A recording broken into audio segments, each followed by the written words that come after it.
তার মাঝখানেই টানা প্রচার, এবং দেখলাম প্রচারের মধ্যে সমস্ত গ্রামীণ প্রত্যন্ত প্রান্তগুলো ঘুরে দেখাচ্ছ, প্রায় একদম ডোর টু ডোর ক্যাম্পেইন চলছে রাদার। হ্যাঁ, তো কিরকম মনে হচ্ছে, কি অবস্থায় রয়েছে এখানকার মানুষ? দেখুন, মানুষ মানে এখানে এত উচ্ছ্বাস, এবং আমার মনে হয় শুধু মেদিনীপুর লোকসভা নয়, সারা পশ্চিমবঙ্গ, সারা ভারতবর্ষ জুড়ে মানুষের উচ্ছ্বাস, ভালোবাসা ওই একটি মানুষের জন্য, সে হচ্ছে নরেন্দ্র মোদীজি।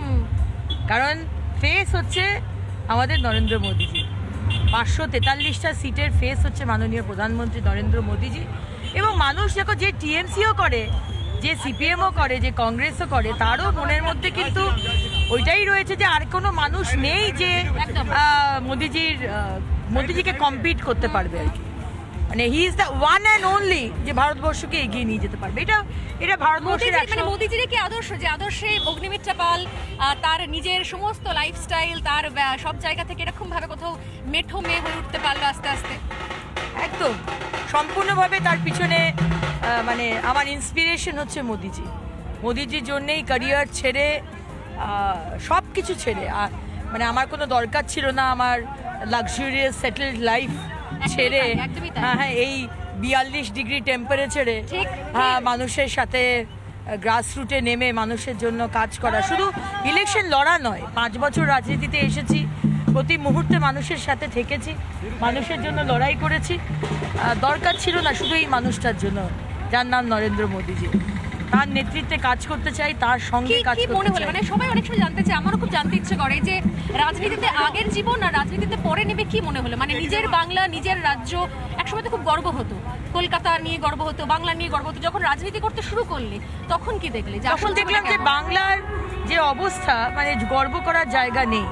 আগে রাজনীতিতে আসার আগে তো এগুলো নিয়ে অতটা মাথা ঘামাতাম, ঠিক ঠিক ঠিক, কিন্তু এখন রাজনীতিতে আসার পরে শুধু বিরোধী বলে বলছি না, শুধু যে বিজেপি করে বলেই বলছি না, যে অসহায় অবস্থার মধ্যে দিয়ে বাংলার মানুষ বেঁচে রয়েছে, খুবই আনফর্চুনেট যে 34 বছরের পরে বাংলার মানুষ ভোট দিয়েছিল এই মুখ্যমন্ত্রীকে পরিবর্তনের জন্য, বদল চাইছিল, একটা বদলা নয় বদল চাই। এবং সবচেয়ে আনফর্চুনেট কোথাও মনে হয় দিদি, আমি আপনার থেকে জানতে চাইবো যে শুধুমাত্র বিরোধী করছে অবস্থা এমনটা নয়, কিন্তু মানে যারা শাসক দলের একটা শ্রেণী, আমি সন্দেশখালী থেকে দেখেছি, তারা তৃণমূল কংগ্রেসেরই কর্মী সমর্থকরা, তারাও কেউ ভালো নেই, একদম তারাও ভালো নেই।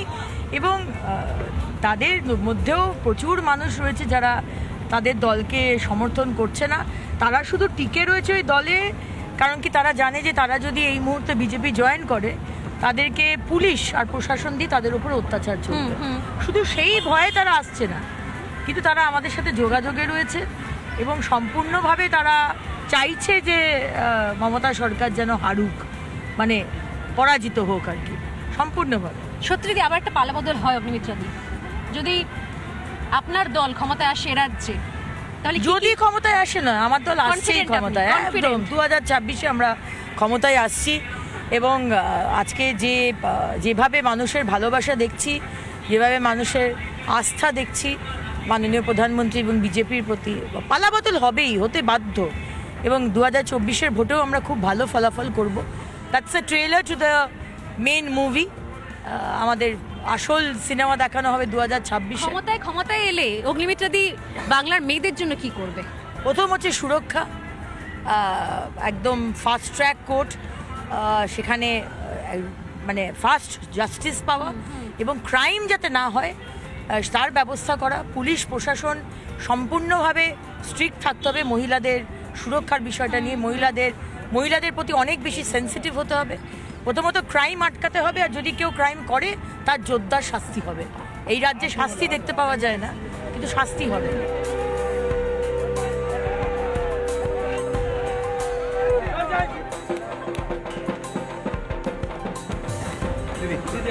ঠিক আছে, ধন্যবাদ ধন্যবাদ ধন্যবাদ দাদা, ধন্যবাদ।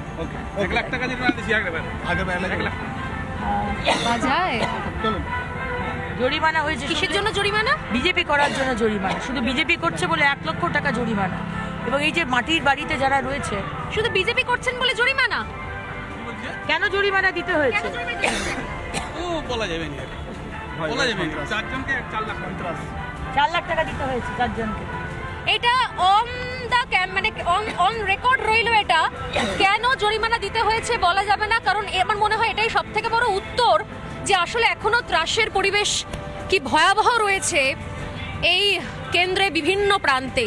আমি একটা অন্য পার্সোনাল কোয়েশ্চেন করতে যাচ্ছিলাম যে এমন একটা ভীষণ রকম স্টেবল ব্যাকগ্রাউন্ড থেকে দিদি তুমি এসেছো, কখনো মনে হয় না যে সেই প্রফেশনাল যারা কাজ করতে চেয়েছে আমাদের এখানে, বিনোদন জগৎ থেকে শুরু করে ফ্যাশন ইন্ডাস্ট্রি থেকে শুরু করে এখানকার ছেলে মেয়েদের কোনো ভবিষ্যৎ নেই, এটা নিয়ে কখনো মনে হয়েছে যে এবং সব জায়গায় রাজনীতি, সব জায়গায় রাজনীতি, টলিউডের রাজনীতি, সিনেমায় রাজনীতি, ফ্যাশন ডিজাইনিং এরও কোনো ভবিষ্যৎ নেই, যারা হতে চাইছে কাজ করতে চাইছে তাদের কোনো উপায় নেই। একদমই তাই। এবং দেখো আজকে খুব আনফর্চুনেট যে আজকে বাংলার যারা মিউজিক ডিরেক্টর, সিঙ্গার, অ্যাক্ট্রেস তারা বম্বে গিয়ে নাম্বার 1, অথচ পশ্চিমবঙ্গে বলিউড ইন্ডাস্ট্রি বা মানে আমাদের মানে সাউথের যে ইন্ডাস্ট্রি তার থেকে অনেক কম বেতন পায় আজকে আমাদের টলিউডের এরা। অথচ তারাই যখন সেই মানুষগুলোই যখন যাচ্ছে বম্বেতে বা কেরালাতে মানে তামিলনাড়ুতে বা আন্ধ্রপ্রদেশে, তখন তারা নাম্বার 1 হয়ে যাচ্ছে। অথচ এইখানে শাসক দলের হয়ে তুমি যদি নাম না লেখাও তুমি কাজ পাবে না। ঠিক, সে তুমি অ্যাক্টর হতে পারো, সে তুমি কি বলে টেকনিশিয়ান হতে পারো, তুমি কাজ পাবে না। মানে রাজনৈতিক কর্মসূচি বাদ দিয়ে অন্যান্য সময় তো অন্য কোনো পার্টিতে, অন্য কোনো অনুষ্ঠানে তো দেখা হয় বিরোধী রাজনৈতিক দলের সেলিব্রিটি বন্ধুদের সঙ্গে, তখন কি ধরনের কিছু কথা বলেন নাকি প্রসঙ্গ অ্যাভয়েড করে চলে যান? না, এগুলো অ্যাভয়েড করেই যাই, কারণ কি এগুলো কি হয় সম্পর্কে অস্বস্তি হয়। এবং তর্কের তো তর্ক করাই যেতে পারে, তর্কে তো কেউ জেতে না, কেউ হারে না। আমি আমার মতো তর্ক করব, সেও তার মতো তর্ক করবে, মাঝখান থেকে সম্পর্কটা খারাপ হয়। তো আমার সেজন্যই মনে হয় যে রাজনীতিতে অন্তত দূরত্ব রাখাটাই শ্রেয়, প্রতিবাদ করাটা সুবিধা হয়। বেশ, আমাদের এভাবেই অন দ্য হুইল প্রচারের মাঝখানে একটুখানি ব্যক্তিগত পরিসরে ভালো লাগা খারাপ লাগাগুলোর কথা হয়ে গেল। সারাদিন আজ রিপাবলিক বাংলা থাকছে অগ্নিমিত্রা পালের প্রচারে, আরও অনেক মুহূর্তের সাক্ষী থাকবো আমরা।